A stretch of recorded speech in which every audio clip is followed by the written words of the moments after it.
Todos com a gloriosa paz do nosso Senhor e Salvador Jesus Cristo.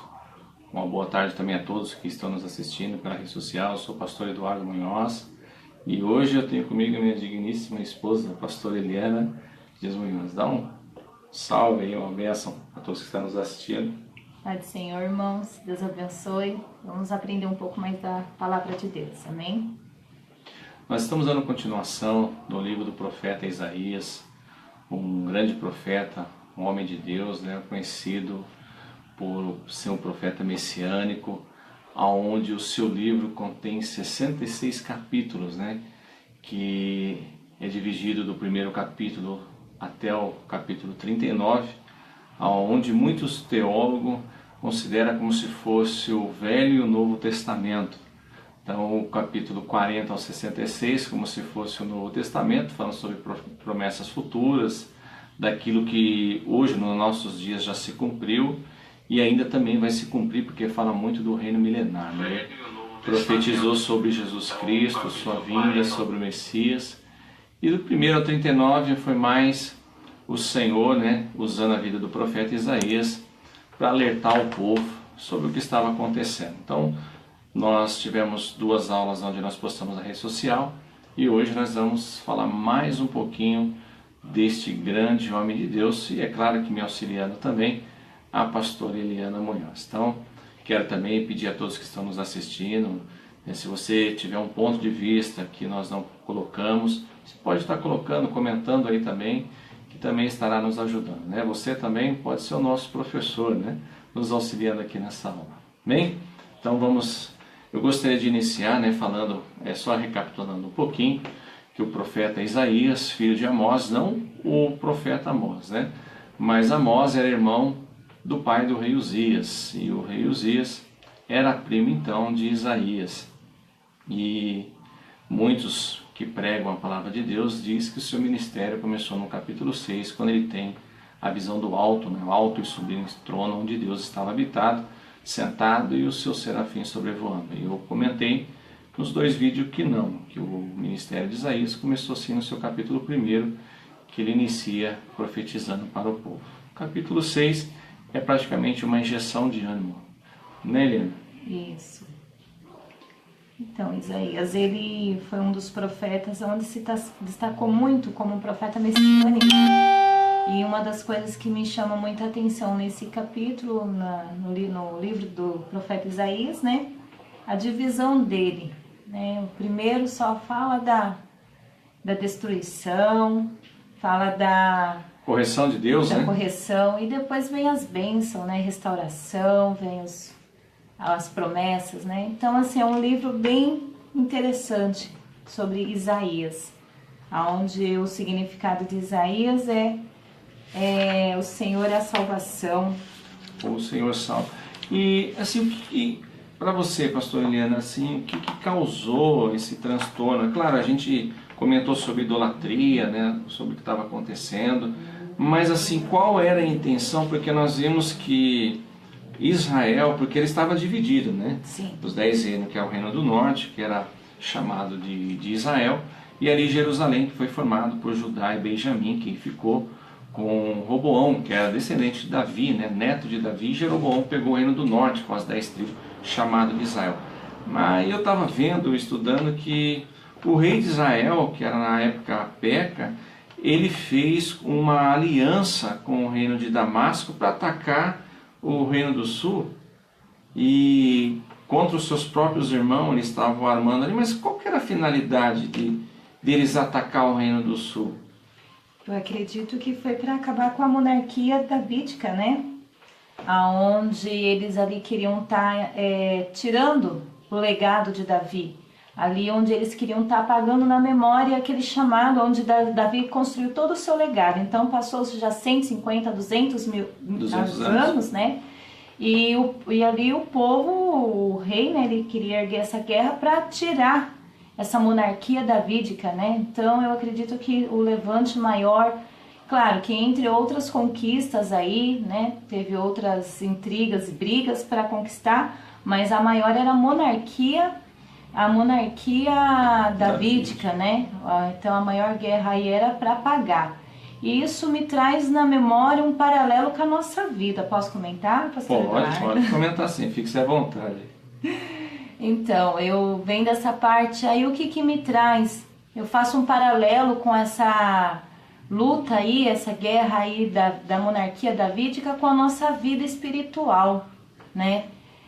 Muitos querem destruir o legado da gente, muitos querem colocar por terra, vem contra nós, guerreando, para apagar aquilo que o Senhor tem dado para nós, do melhor. Como Davi. Davi, quem não conhece Davi, né, o rei Davi, um grande monarca, um grande rei, aonde era segundo o coração de Deus. Então, assim, era muito forte isso que Davi fez, que se passou anos e anos e estava ali ainda a monarquia dele. É como você, meu irmão, a gente às vezes estamos aí construindo, né, um legado, estamos dia após dia construindo a nossa salvação, construindo o nosso legado com Cristo.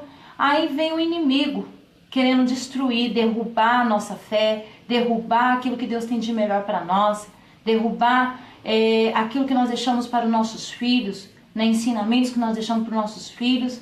Aí vem as leis querendo tirar os bons costumes, né? Mas vamos ser como um profeta Isaías, vamos profetizar, vamos lutar a favor de Deus. Deus, ele endurece o coração, mas Deus também lhe dá a vitória. Amém? Então, assim, é um ponto de vista na qual eu gostaria de estar. Depois, mais adiante, nós vamos desenrolando aí mais coisas. Muito bom mesmo, porque na realidade mesmo eles estavam querendo botar um fim, né? Praticamente no reinado da descendência de Davi. Porque a descendência, eles falavam que era de Saul, né? Não de Davi.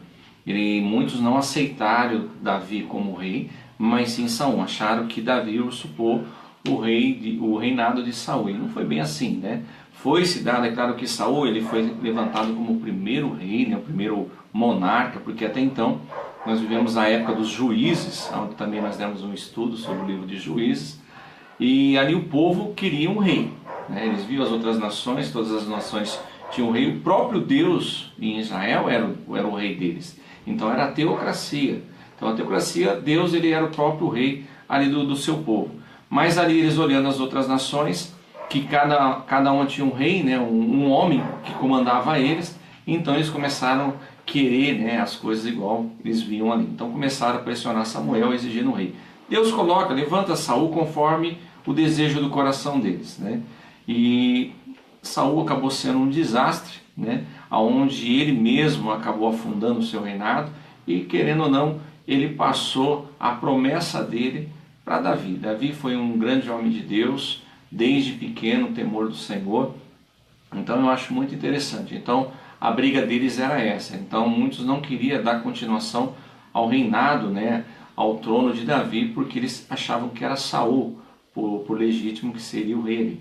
Então eles queriam colocar o fim na sua descendência, acabar com Judá ali e eles dar continuação no reinado, né, no trono de Saul. Mas Deus tinha feito uma promessa para Davi. E o interessante é que quando Deus faz uma promessa na sua vida, quando Deus faz uma promessa na minha vida, principalmente no legado que foi falado, né? Então Deus ele permite que você faça uma história. Cada um de nós façamos uma história. A gente vê de grandes homens de Deus que tiveram a sua história, mas também a gente viu grandes homens de Deus que tiveram uma queda, né? Mas fizeram história. Seja ela para o mal ou bem, mas tiveram a sua história, né? Então se a gente for citar Hitler, né, quanto tempo já morreu, Nabucodonosor, né? Mas a história dele não é boa, né? Então Deus ele dá a oportunidade de a gente em partes eternizar um nome, né? Desde que você seja um personagem importante na história ali. Eu prefiro, é claro, ser um personagem importante, mas sendo abençoado por Deus, não por quedas, né? Então Davi, ele tinha uma promessa de Deus, né? Tanto é que o Messias viria através dele, né? Por isso que quando Jesus veio, né, eles falaram Jesus, né, filho de Davi. Então por essa promessa que o Senhor tinha feito, então Deus foi guardando o povo de Judá. A gente vimos na aula passada sobre o rei Acás, um rei que acabou cedendo para o lado mal, né, pela idolatria. O interessante é que quando Israel fez essa aliança, pastor, com Damasco, para atacar Judá, Acás ele entrou no desespero. Por mais que ele estava fazendo as coisas que desagradavam a Deus, Deus ainda pela sua misericórdia enviou o profeta Isaías, onde o profeta Isaías profetizou para ele. Isso a gente vai ver lá no capítulo 7 do livro de Isaías, ele vai relatando bastante, que Isaías profetizou para ele que se ele se voltasse a Deus, né, se ele se voltasse a Deus, largasse a idolatria, Deus ia dar vitória para ele, que não era para ele se preocupar. Só que o problema do rei Acaz é que ele olhou as outras nações, a potência, que nem a Síria, como eu disse na aula passada, a Síria estava em ascensão, Babilônia também estava em ascensão, então ele confiou no poder bélico, né? Que eles tinham grandes armamentos, um grande exército, então pelo poder bélico que tinha ali as outras nações, então ele confiou em fazer uma aliança também com a Síria. E ali, em vez de ele se voltar a Deus, ele fez o contrário, ele ofereceu seu filho em sacrifício, né, a Moloque, né, que é um demônio, né, por aí, ofereceu seu filho a Moloque e também deu presentes da casa do Senhor, de dentro do templo, do tesouro do Senhor, ele tirou dali e deu de presente para o rei da Síria. Porque a intenção dele era fazer uma aliança com a Síria, que a Síria poderia livrar ele do exército inimigo. Então os deuses da Síria poderia livrar, porque na mente dele, os deuses que os assírios, os babilônicos, os fenícios, cananeu, que essas nações serviam, o Egito, que serviam, eram mais fortes que o Deus de Israel, porque eles estavam sucumbindo e as outras nações estavam em ascensão. Só que há um grande parênteses aí. Deus, ele fez promessa na vida do seu povo desde que ele obedecesse. Então o povo aqui estava em rebeldia, era o povo que não queria Deus. Então como o povo não queria Deus, ele estava à mercê do inimigo. Então Deus não tinha como agir no meio do povo devido à desobediência dele. Então ele confiou. Só que ainda pela misericórdia do seu povo, e como eu falei que Deus ele tinha uma grande promessa no povo em geral de Israel, então ele ainda envia um anjo, onde 185 mil soldados que vieram contra Judá, veio a morrer. Então mesmo assim, mesmo com a sua desobediência, Deus ele resolve interferir, né, e não deixando que Judá fosse exterminado. Inclusive, pastora, no capítulo 7 do livro de Isaías, Deus ele usa o profeta Isaías para falar de uma criança que ia nascer. Eu gostaria de estar lendo no livro de Isaías, no capítulo 7. Vocês só não reparam a minha leitura, porque a minha Bíblia, por ela ser judaica, às vezes os nomes mantêm-se original, e algumas palavras talvez você ache que não está batendo, mas é porque é só a tradução. No capítulo 7 e no versículo 14, diz assim: portanto, o próprio Adonai dará a você um sinal, a jovem engravidará, dará à luz um filho e chamará Imanuel, Deus está conosco.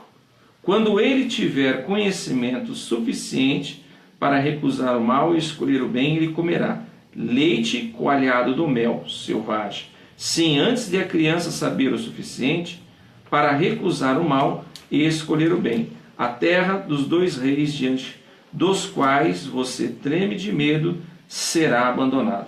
O interessante aqui, que aqui ele faz uma alusão, porque a primeira esposa do profeta Isaías, ela veio a morrer. Eles tiveram um filho, e o nome do filho da sua primeira esposa, se eu não me engano, acho que está no capítulo 8. Vê se para mim está no capítulo 8, pastora. Eu gostaria de estar comentando sobre o primeiro filho que eles tiveram. Eu acho interessante que tudo tem um significado. Deus, ele dá um significado. O primeiro filho que ele teve, até um nome meio estranho de se pronunciar, né? Que, deixa eu achar aqui. Maer Salah Asbaz. Como? Repete para nós aí. Maer Salah Asbaz. Isso. Ou Sear-Jazub. Sear-Jazub, que somente um remanescente voltaria, né? Somente um. Mas aí ele teve um segundo filho após a morte da sua esposa, onde nós vimos aqui uma profecia que o próprio Isaías falou, capítulo 7, versículo 14. Eu acho interessante que nesse período aqui, Acaz, como tinha se voltado para o mal, então ele lança uma profecia que ia nascer um diferenciado, né? E esse aí seria o príncipe da paz. E deixa eu só achar aqui, para mim estar comentando com vocês, que eu achei muito interessante, que ele chega a falar e dá um nome aqui, ó. Capítulo 9, no seu versículo 5 do livro do profeta Isaías, ele está falando de Ezequias, que seria o próximo rei. Ele está falando sobre Ezequias aqui. Pois uma criança nasceu para nós, um filho nos foi dado, o domínio repousará sobre os seus ombros, e a ele será dado o nome Peri-Oetz, Ergibor, Aviadsar Shalom, maravilha de conselheiro, Deus poderoso, Pai da eternidade e príncipe da paz. Então ele fez uma alusão tão interessante que ele está falando do rei Ezequias, que acaso como ele tinha se voltado para o mal, então Isaías falou que quem ia fazer a diferença ali era o filho dele, que seria Ezequias. Então é a mesma profecia que fala que quando Maria, no Novo Testamento, daria luz a Jesus, né? Então Isaías, ele dá essa profecia que ia haver uma mudança, ia se modificar. Por isso que a gente vê no capítulo 40 a seguir, uma esperança para o povo de Israel. Então ia ter um momento de reconciliação, um momento de restauração, um momento de renovo. É a mesma coisa quando também ele faz a profecia lançada, que nasceria também, né, uma criança, dá o nome de Emanuel, aqui também dando alusão do próprio nosso Senhor Jesus Cristo. Interessante, né, pastor Eliane? Tem alguma coisa a comentar sobre isso, sobre essa parte que nós estamos comentando? Não, pode continuar. Aí ele casa, depois da morte da sua esposa, ele casa com uma segunda. Essa segunda mulher, segundo a história da palavra do Senhor, ela era uma virgem. E nasce então o seu segundo filho. O seu segundo filho chama Maher Shalal Hasbaz, o rápido despojo, presa segura. Aqui também ele está fazendo alusão, lá de Maria, aonde ia nascer o nosso Senhor e Salvador Jesus Cristo. Então Deus ele nunca desampara o povo. Deus ele usou sim as nações inimigas para ser, vamos supor, para dar uma lição no povo de Israel, para eles se voltarem para ele, mas infelizmente as nações queriam exterminá-los, né? Mas Deus não queria que eles fossem exterminados, porque eles são o povo da promessa. Eles vão ainda passar, tem promessas milenares aqui, que vai ser no milênio, vai falar da grande tribulação. Então Isaías ele fala da grande tribulação e do próprio milênio. O próprio Daniel, né? Se a gente for ver Daniel também profetizou sobre isso. Então o povo judeu ele vai ser o povo remanescente. Hoje eles são como folha seca, como foi falado no livro de Mateus 24. São árvores infrutíferas.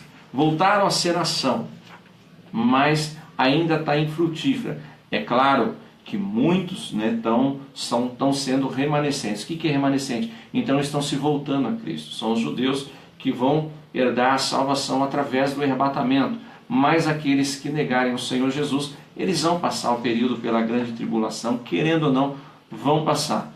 Mas ali o Senhor, mesmo assim, vai ter de misericórdia com ele.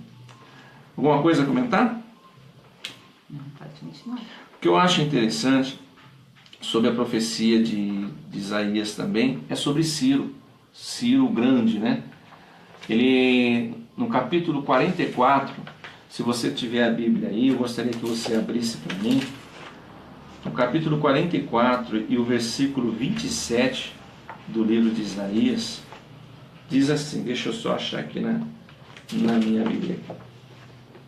Diz assim: digo o mar profundo, seque, e farei as fontes secarem. Digo acerca de Coresh, que é Ciro, ele é meu pastor, ele fará tudo o que desejo.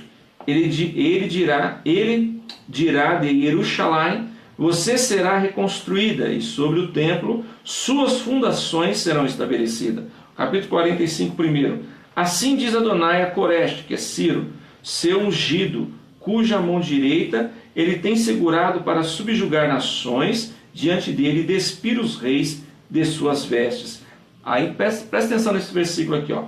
para que as portas se abram em frente dele e nenhum portão seja barreira. Às vezes nós vemos isso aqui, passa muita coisa desapercebida. Isso aqui é uma profecia tremenda, que o libertador seria enviado para Israel. Esse libertador não era um judeu, ele era um persa. Aqui fala da ascensão de Ciro o Grande, que derrotou Babilônia.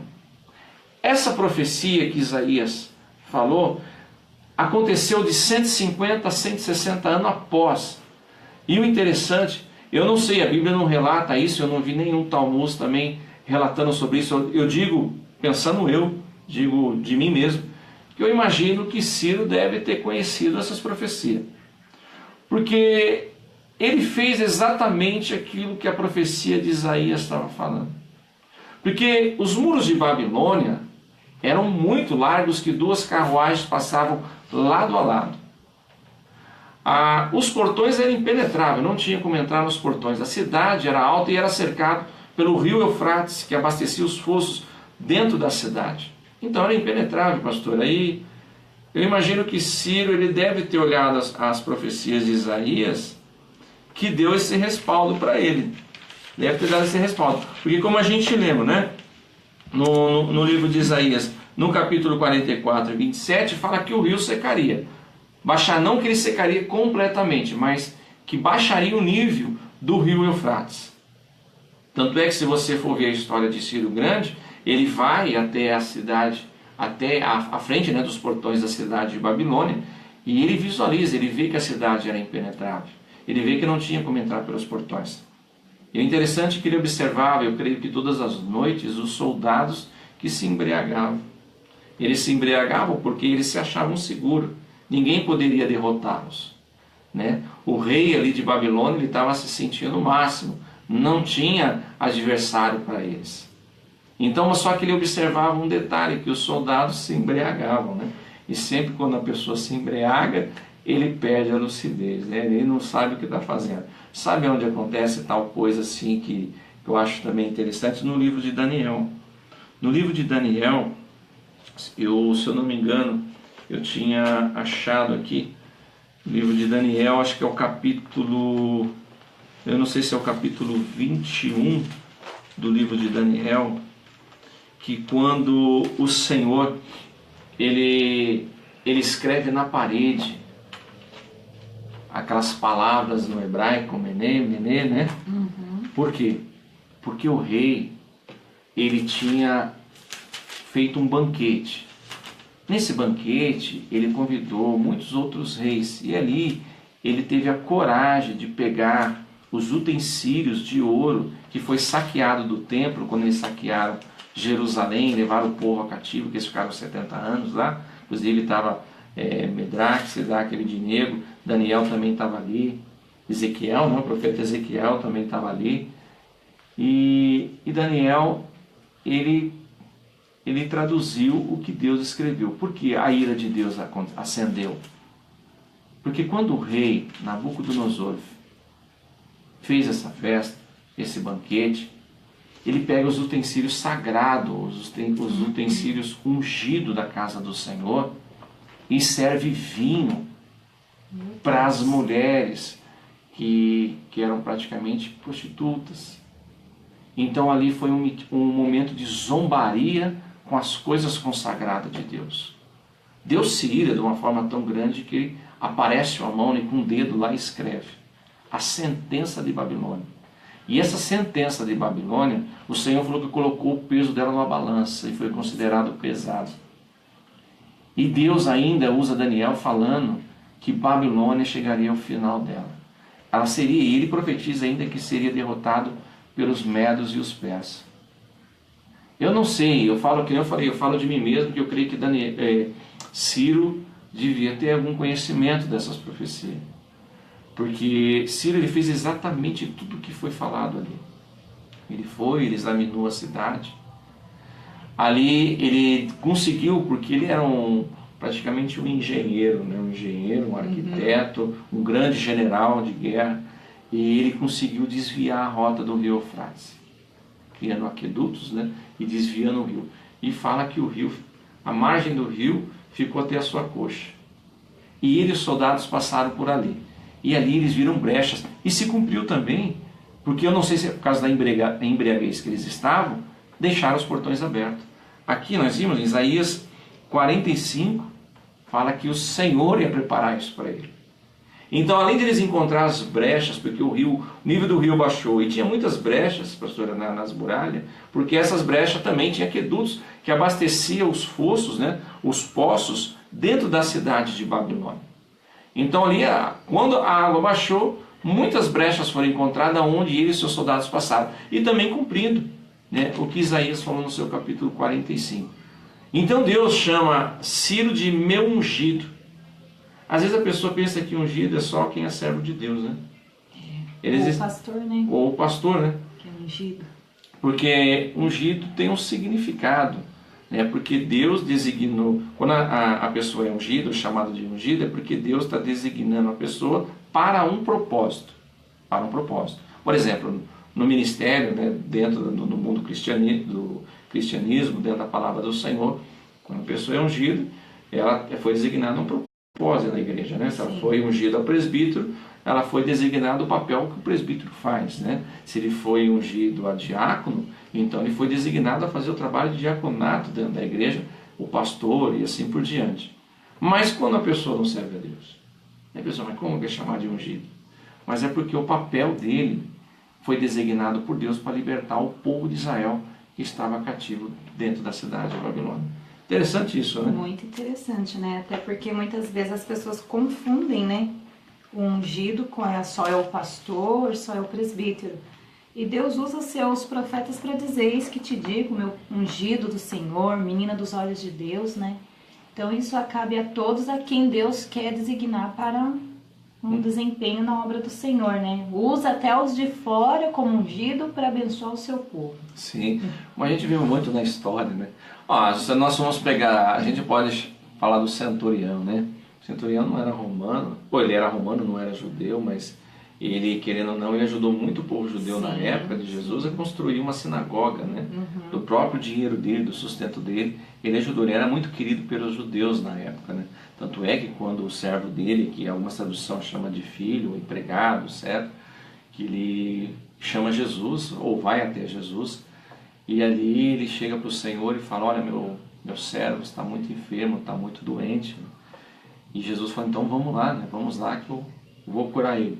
Ele falou: não, Senhor, eu não sou digno que o Senhor entre na minha casa. Eu sou centurião, eu tenho 100 soldados à minha disposição. Se eu falar para eles vai, eles vão. Se eu falar para eles fica, eles ficam. Então eu sei que se o Senhor, até arrepia falando, né? Eu sei que se o Senhor der uma palavra, lá onde meu servo está, ele vai ser curado. Então, ele chamou Jesus de Deus. Ali ele reconheceu o ministério de Jesus. Ali ele reconheceu o poder de Jesus e a unção, o propósito de Jesus ali na terra. Onde o próprio povo de Israel não estava conseguindo enxergar o propósito de Jesus ali, do Messias, que o próprio Isaías profetizou, eles não estavam conseguindo entender. E ali tinha um centurião romano que não cresceu ouvindo as profecias de Isaías. Ele não teve um ensinamento cristão, não teve um ensinamento com um sacerdote que falaria para ele: olha, filho, vai chegar um dia que o Messias vai vir. Ele não teve esse ensinamento, mas ele creu. E por ele ser um homem bom, Jesus viu isso nele. Ele foi um que colaborou para construir a sinagoga. Jesus falou: nem Israel eu vi uma fé como a deste homem, fora outros, né? Então eles não perceberam o propósito da unção na vida do Senhor Jesus. Então muitos têm uma unção na sua vida, e nem sempre é uma pessoa dentro da igreja. Às vezes Deus vai usar uma outra pessoa, que às vezes nem é da igreja, nem é às vezes cristão, para um propósito, para abençoar a sua vida. Não é verdade? Sim. Então se a gente for ver, a gente vai ver outros grandes homens. O próprio rei Xerxes, né, que era o rei de Suzã, que era o marido de Esther, o rei Assuero, né, conhecido como Assuero.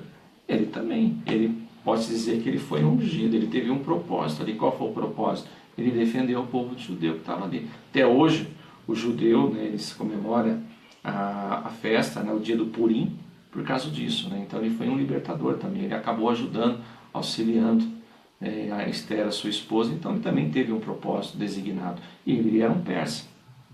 Então aqui o rei Ciro, ele estava em ascensão também, e ali ele fez uma aliança com os medos, né? Ele era persa, fez uma aliança com os medos, então os medos e os persas se aliaram os dois, e eles foram para a batalha, do jeitinho que Isaías profetizou, invadiram Babilônia e trouxeram o povo. E o interessante é que o meio de política de Ciro Grande foi diferenciado das outras nações, pastor. Sim. Porque as outras nações, quando eles invadiam as outras cidades, as outras nações, eles escravizavam, matavam, violentavam, torturavam, destruíam, destruíam, né? Tudo. Colocava fogo toda a cidade, né? Deixava queimada para que eles não pudessem reconstruir novamente. E caso se o rei se entregasse, então eles cobravam altas taxas de impostos. Por que alta taxas de impostos? Para que a nação ali não conseguisse se levantar novamente. Porque eles sabiam do poder, né? No Egito lá o povo chegou com 70 e saiu com quantos? 2,5 milhões, né? E até em Suzã, você sabia que lá em Suzã, eu não sei como o rei Assuero não assustou. Amã percebeu isso, né? Que o povo judeu tinha mais judeu do que o próprio povo persa que estava ali na cidade de Suzã, né? Acredito que o exército ia contra. Vou contra esse povo aí que eles multiplicam muito rápido. É tremendo, né? E graças a Deus por isso. Então, assim, Ciro, ele foi uma pessoa muito inteligente, usada por Deus. Ele, quando levou o povo lá, ele não fez como os outros reis fizeram. Pelo contrário, ele deu liberdade para que cada pessoa que foi levado ali para a Pérsia, eles pudessem cultuar o Deus deles, cada um com a sua religião, né? Não ofendeu, não mexeu com ninguém. O trabalho, ele não fez um trabalho escravo abaixo de chicote, pelo contrário, ele assalariava as pessoas que trabalhavam, porque o povo judeu, eles eram expert em fazer esculturas nas pedras, né? Então o Egito escravizou eles, as pirâmides, todas as esculturas, todas as artes, eram eles que faziam. Então ele precisava deles ali para esse tipo de trabalho, mas não como escravo, não abaixo de chicote, mas sim assalariou eles. Até que quando veio o decreto de Ciro para que eles voltassem a Jerusalém, eu acho interessante que isso se encontra no livro de Esdras. Eu vou ler um pouquinho o livro de Esdras, o capítulo 1, que é o decreto do rei Ciro, o primeiro ano dele, quando ele começa a reinar, que ele vence Babilônia, derrota a Babilônia e traz, né, o povo judeu lá perto dele. Então ele cria um decreto interessante que diz assim: no primeiro ano de Coresh, Ciro, rei da Pérsia, a fim de cumprir a palavra de Adonai, profetizada por Irmarreahu, ou seja, por Isaías, Adonai suscitou o espírito de Coresh, rei da Pérsia, para fazer um anúncio em todo o seu reino, o qual também fez escrever como se segue. Aqui está o decreto. Eis que Coresh, Ciro, rei da Pérsia, diz: Adonai, o Deus do céu, deu-me todos os reinos da terra, e me incumbiu de lhe construir uma casa em Jerusalém, em Judá. Quem entre vocês for do seu povo, que seu Deus seja com ele, poderá subir a Jerusalém, em Judá, e construir a casa de Adonai, o Deus de Israel, o Deus que está em Jerusalém. Que todo sobrevivente, não importa onde viva, seja ajudado por seus vizinhos com prata, ouro, bens e animais, além de uma oferta voluntária para a casa de Deus em Jerusalém. Olha o decreto que Ciro faz. Imagine um rei que estava em ascensão, derrotou a Babilônia. Imagina as outras nações vizinham medo que tiveram de Ciro por ele derrotar a Babilônia, com todo o poder na mão, mas ele reconheceu que era Deus na vida dele. Um pagão, um ímpio, pastor. Reconheceu. Você viu aqui o decreto que nós lemos. Ainda ele deu ordem que a todos os vizinhos, quem tivesse vizinho judeu, tinha que dar ouro, tinha que dar prata, auxiliar eles para retornar para Jerusalém. Além de ouro e prata, eles tinham que também doar alguns animais. Então eles voltaram com ouro, voltaram com prata, voltaram com animais. Olha que benção. Com animais. E ainda o próprio rei deu uma oferta voluntária, uma oferta boa para a reconstrução do templo lá em Jerusalém. Interessante. Olha o desígnio que que Ciro foi usado. Por isso que Deus chama ele de meu ungido. E no capítulo 45 também, meu pastor, porque ele foi designado com este propósito, né, como se fosse um Messias. Mas eu digo Messias com M minúsculo, né? Messias, né, Hamashia com letra maiúscula, é só o nosso Senhor Jesus Cristo, né? Mas ele foi como se fosse o Messias, um libertador do povo de Israel, para voltar à sua cidade novamente. Com mão forte, né? Com mão forte tirou o seu povo, isso mesmo. Alguma coisa, pastora, comentar, alguma colocação? Eu queria deixar uma pergunta, uma reflexão para vocês sobre essa história, né, do povo hebreu. Em toda a história do povo hebreu é possível ver Deus sempre manifestando sua misericórdia atrás da longanimidade para com o seu povo, oferecendo-lhes oportunidade de arrependimento antes de exercer qualquer castigo. De que maneira, né, nós aplicamos em nossas vidas e que consequência pode haver para o cristão que insiste em viver no pecado? Então aqui o pastor ele falou muito de Isaías, da guerra, mas tudo isso foi porque o povo estava em rebeldia, né? Verdade. O povo não queria se dobrar ao Deus de mão forte que tirou o povo do Egito. Então aqui tudo isso mediante que o pastor aplicou para você nessa tarde, né? Aquele que tem a consequência pode haver para o cristão que insiste em viver no pecado. Qual é essa consequência? Que consequência vai ter? Porque o Senhor, antes dele aplicar na sua vida, antes dele dizer para você, ele requerer algo de você para que você fique no caminho do Senhor, ele vem com longanimidade, ele vem com misericórdia, ele vem com graça. É igual nós para os nossos filhos, né? Sim. Antes da gente repreender ele, nós damos uma oportunidade, nós fala com amor, com carinho. Aí depois vem a repreensão mais forte, né? Para você, mediante olhando a história de Israel, que permanecia no pecado, né? O que vem trazer para você? Insistir em viver no pecado, né? O que essa lição aplica na sua vida? Que reflexão que você tira? Você que está aí vivendo no pecado. O pastor falou das lutas, das guerras, né? Usou o nome de Ciro, que pela misericórdia Deus usou para tirar eles da escravidão, cativeiro, né? Do cativeiro, porque Ciro levou eles a exílio, né? Que eu falo sempre, exílio e escravidão é diferente, e o povo é uma bênção tão grande, né? Quando estava exilado, o Senhor mandou eles volta para a tua terra, não queriam voltar. Muitos quiseram ficar, né? Se acomodaram, né, de ficar exilado, né? Gostaram de ficar lá. Mas eu já constituí meu emprego, meu negócio, minha família. Eles nem percebiam que os seus filhos, dos filhos, iam crescer fora da terra dele, fora da nação, fora do propósito que Deus tem para esse povo. Eles estavam acomodados ali. Acomodados, né? Porque isso foi coisas de anos, né? Não foi um ano. Isso daí deu tempo para os que chegaram na terra constituíssem negócio, família, mas tudo com Deus pagando.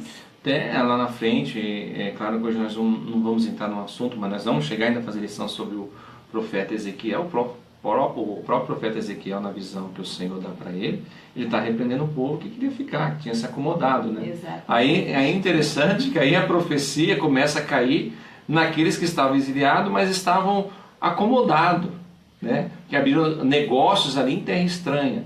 E a promessa era para eles voltarem, eles não são dali, né? Mas aí Ezequiel começou a ser usado para repreender esse povo, né? Parece que é uma coisa que... Isaías era o profeta da grande elite, né? Do palácio, onde profetizava para a classe alta, né? E Ezequias estava lá, Ezequiel profetizando para o povo, né, humilde. Vamos, gente, acorda, vamos voltar, a gente pode voltar para onde a gente quer. É interessante que lá na frente a gente vai estudar também sobre as profecias de mais profetas, e vai dizer o próprio Abacuque, a gente vai ver Abacuque, a gente vai ver o próprio Malaquias falando, Zacarias, porque eles voltaram e foram construir a casa deles, mas o templo ficou de lado, né? Ficou de lado. Aí a profecia de novo contra eles, né? Uhum. Parece que Deus, ele sempre está ajudando, sempre lembrando. Assim, olha, eu sou o Deus de vocês. E o povo, em primeiro lugar, Deus, né? Isso é uma grande lição, porque primeiro as coisas de Deus, né? O próprio Senhor falou assim, buscar primeiro o reino dos céus e mais coisas serão acrescentadas. Então, ali a obrigação, tanto é que o propósito de Deus na vida de Ciro, de libertar o povo dali e dar oportunidade, era para reconstruir o templo. A primeira coisa, não que o Senhor falou assim, vocês não vão ter casa, Deus não falou isso, mas a primeira coisa que eles teriam que fazer era edificar o templo para ali agradecer a Deus pelo livramento que o Senhor deu. Tanto é que mais tarde foi colocado isso como lá no livro de Salmos, eu não me engano se é 126. É 126. 126, você acha para mim, se você puder ler?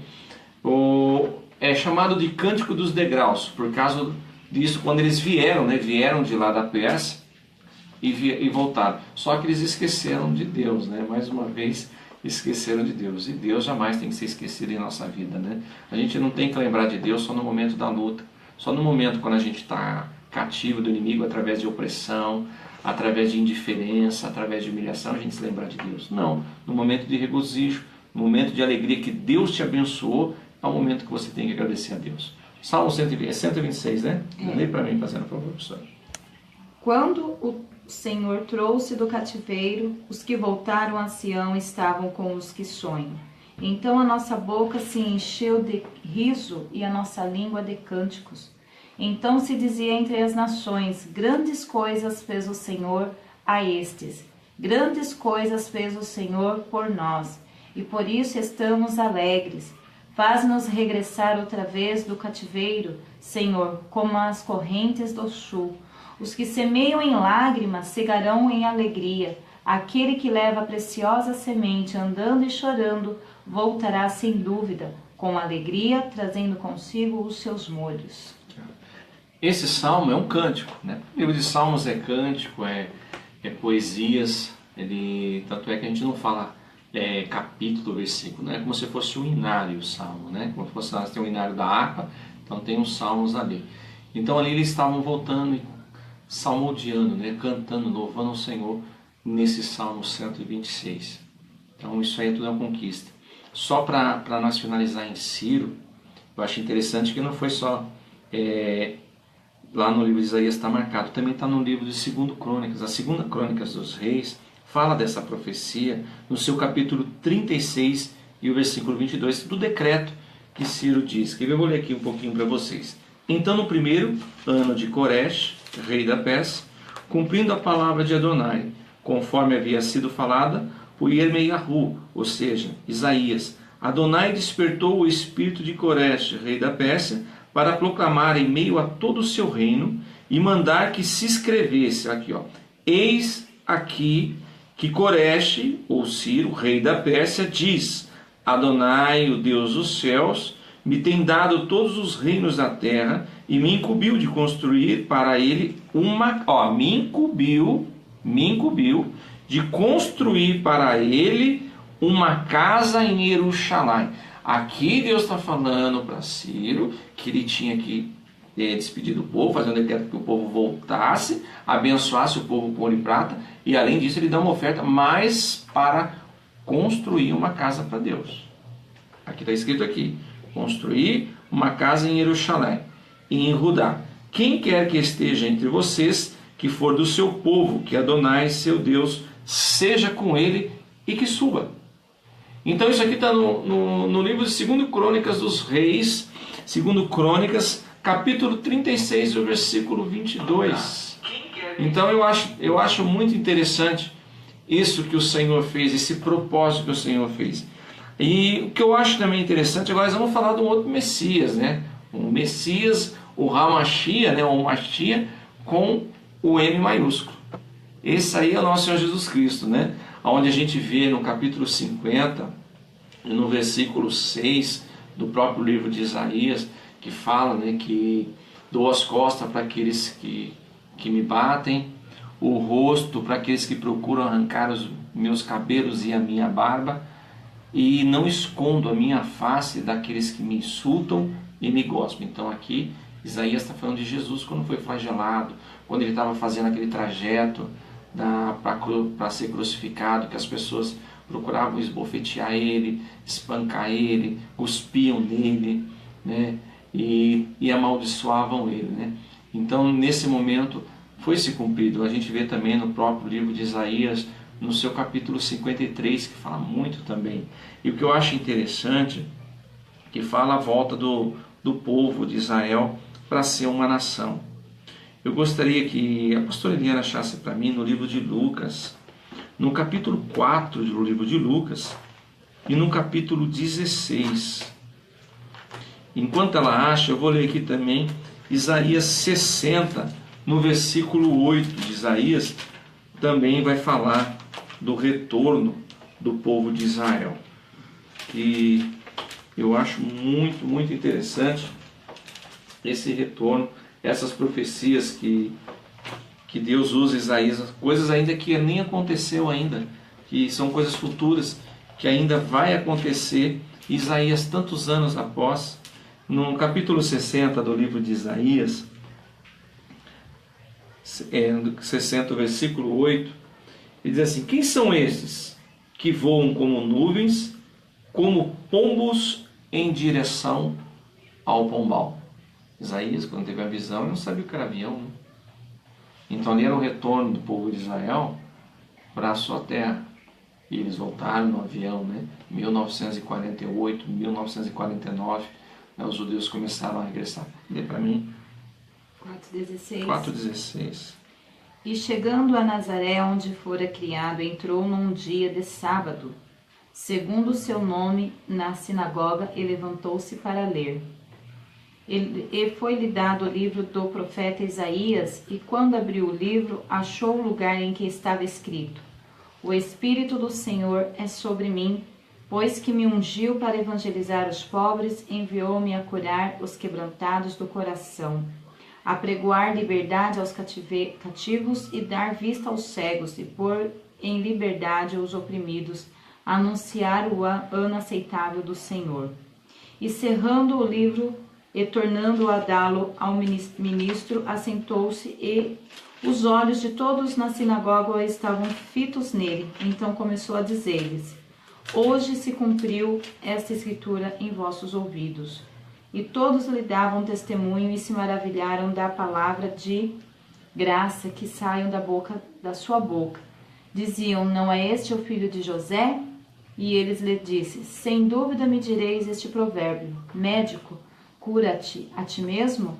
Faze também aqui na tua pátria tudo o que ouvimos ter sido feito em Cafarnaum. E disse: em verdade vos digo que nenhum profeta é bem recebido na sua pátria. Em verdade vos digo que muitas viúvas existiam em Israel nos dias de Elias, quando o céu se cerrou por 3 anos e 6 meses, de sorte que em toda a terra houve grande fome, e a nenhum delas foi enviado Elias senão a Serepta de Sidom e uma mulher viúva. Somente até aqui. Então aqui é interessante que Jesus, quando ele... Porque eu quero deixar bem claro, né, que às vezes a gente escuta no nosso dia a dia que dizem que Jesus não estudou, que não tem esse negócio de teologia. Você já viu bastante também, né? Nossa! E interessante que Jesus, se você for olhar lá no livro de Mateus, logo no começo, né, você vai ver que Jesus, ele tinha ido com o seu pai Yosef, né, José e a sua mãe Maria, até o templo como de costume, né, que era Pessah, era Páscoa. E quando Maria e José estão voltando com a caravana, aí eles lembram que esqueceram Jesus no templo. Esquecemos nosso filho no templo. Quando eles voltam no templo, Jesus estava passando por um crivo, com 12 anos, né? E ali ele estava recitando a lei do Pentateuco, eu tenho certeza, os salmos, os provérbios, e principalmente as profecias dos grandes profetas, homens de Deus. Se maravilharam com isso. Jesus, como todo menino, todo primogênito, ele tinha que aprender a palavra do Senhor. Então ele passava, né, ele começava a estudar. Tem o Opus Rei, que eles falam que a criança com 3 anos de idade, ele já começa a falar. Então o pai ele já começa a pôr no coração da criança as suas primeiras palavras, né? Vem a ser: Ó Shema Israel, Adonai Elohim, Adonai Echad. Ouve Israel, o Eterno é nosso Deus, o Eterno é um. Então a criança já vai aprendendo, né, a quem é Deus, que tem que se louvar a Deus e que existe somente um Deus. Então eles vão aprendendo desde pequeno. Então com 13 anos, 12, 13 anos, mais 13 anos que tem o crivo que eles passam ali, que é o filho do mandamento, então ali eles passam por esse crivo. Jesus com 12, dali, se ele passar nesse crivo, então ele fica no templo aprendendo até os seus 30 anos. Com 30 anos inicia o seu ministério. Porque para eles, homem tem que ter 30 anos, e o segundo tem que ser estudado. E é verdade, hoje essa lei deve ser aplicada nas igrejas também, né? Para ser pastor, você tem que ser estudado, porque nós vivemos num tempo hoje porque as pessoas falam muito o que acham, né? Aí eu vou ler esse versículo e eu acho que é isso aqui, então eu vou pôr isso aqui, né? Que nem eu lembro na época que eu me converti, professor, você lembra também, há mais de 20 anos, que se você usasse sapato social bico fino, ia para o inferno, né? E falavam que estava na Bíblia, né? Sim. Não, mas está na Bíblia. Está na Bíblia. Mas onde está na Bíblia que o sapato bico fino social vai para o inferno, né? Aonde está na Bíblia? Se você usar o terno rachado, vai para o inferno. Não, mas eles falavam que estava na Bíblia, né? Então assim, a gente tem que saber o que vai falar, o que vai ensinar, o que vai se pregar em cima de um púlpito, porque são vidas que estão nos ouvindo. E as pessoas, elas vão crer 100% naquilo que você falar. Então isso se torna perigoso e a pessoa tinha que ter mais temor sobre isso. Porque a gente aprendeu na aula passada, o próprio Isaías no capítulo 1, versículo 8, se eu não me engano, ele diz do vinho misturado com a água, pastor. Então eles estavam adulterando a verdadeira palavra. Então estava trazendo uma certa consequência através disso daí, porque as pessoas estavam desprezando a lei. As leis de cuidar das órfãos, dos órfãos, das viúvas, da mãe e do pai, pastor, estavam deixando para lá, porque os sacerdotes estavam distorcendo a lei, estavam misturando vinho puro com água. Então hoje é a mesma coisa. Então quando uma pessoa sobe em cima do púlpito para dirigir uma igreja, ou até mesmo pregar, ele parece que não entende, que ali tem muitas pessoas que vão acreditar naquilo que ele está falando, e vai se apegar com aquilo. Então se a palavra for torcida, vai trazer uma certa sequela, ou consequência na vida daquelas pessoas que estão acreditando. Sim. Por isso que Jesus fala, né? Cego guiando cego, né? Então a gente tem que ter certeza daquilo que a gente está ensinando, passando para o povo, porque são almas. E querendo ou não, a pessoa acreditando ou não, ela vai dar conta com Deus. Vai, né? No dia do tribunal de Cristo, vai dar conta com Deus. Porque o Senhor falou, cadê as almas que eu te dei na sua mão para você cuidar? Você distorceu a minha palavra e eles estão indo para o inferno por causa de você. Aí fala, apartai-vos de mim, maldito, né? E tem então, assim, em Mateus fala que o julgamento do Senhor não vai ser pelo que o Senhor acha, né? não. Vai ser pelas suas próprias palavras. Pelas suas próprias O que palavras. você vai falar é onde ele vai tirar seu julgamento.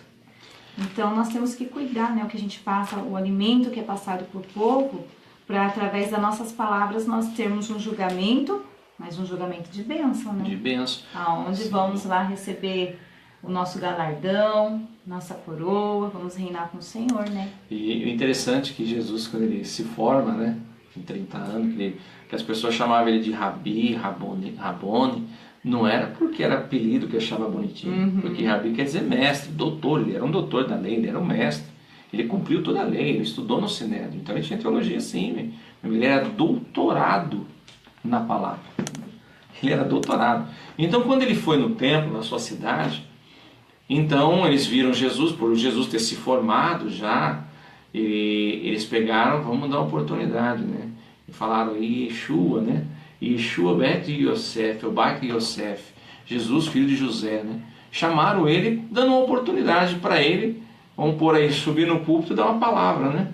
Porque para eles é honra, né? Então Jesus, ele abre o livro de Isaías, né? Justa a profecia de Isaías. Interessante que aqui, ó, Isaías 11:11. Eu vou ler para vocês. 11:11 diz assim: naquele dia, Adonai levantará a mão novamente pela segunda vez para reivindicar o remanescente do seu povo de Assur. Então Jesus, ele leu a profecia de Isaías, que se cumpria nele naquele momento, onde ele fala, está cumprido a profecia de Isaías. E o interessante é que dentro da sinagoga tinha as cadeiras dos sumos sacerdotes sentar, tinha a cadeira daquele que ia dar a palavra e tinha uma cadeira vazia. Aquela cadeira vazia era guardada, que eles falam que era a cadeira de Moisés, né? Era guardada para o Messias. E Jesus lê a profecia de Isaías e fala, hoje se cumpriu a profecia de Isaías, e sentou naquela cadeira, que era a cadeira vazia que foi de Moisés, que era guardado para o Messias, né? Sentou, esse lugar é meu, a cadeira não é do Messias, eu sou o Messias.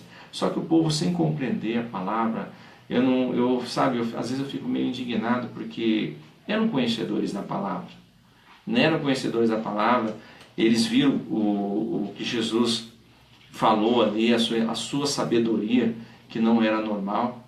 Em vez de eles acreditar e tomar posse e glorificar o Senhor, eles murmuraram e levaram Jesus para fora da sinagoga para jogar ele de um precipício. Mas a Bíblia relata que Jesus saiu no meio deles e eles não viram. Foi o Espírito Santo do Senhor livrou Jesus, porque não era a hora dele ali. Então é interessante que se cumpriu a profecia do livro de Isaías. Claro que se a gente vê também outras profecias que a gente vai ver em outras aulas também, nós vamos ver que o profeta Isaías também fala da grande tribulação e do reino milenar, né? O reino milenar, aonde aí sim, aquilo que o judeu espera de Israel ser a nação dominante do mundo, né, a capital do mundo, isso vai acontecer sim, no milênio. Todo o povo judeu, ele vai reconhecer que o Messias que eles mataram no passado é o Messias que eles estavam aguardando. E aí é claro que a própria palavra do Senhor fala que as outras nações vão sentir orgulho só em tocar na orla de um judeu. Aí vai se cumprir, né? O judeu vai ser bem visto. Então essas são as profecias de Isaías. Na próxima aula a gente vai falar o final de Isaías, né, a sua morte, e nós vamos iniciar também o profeta Jeremias, né?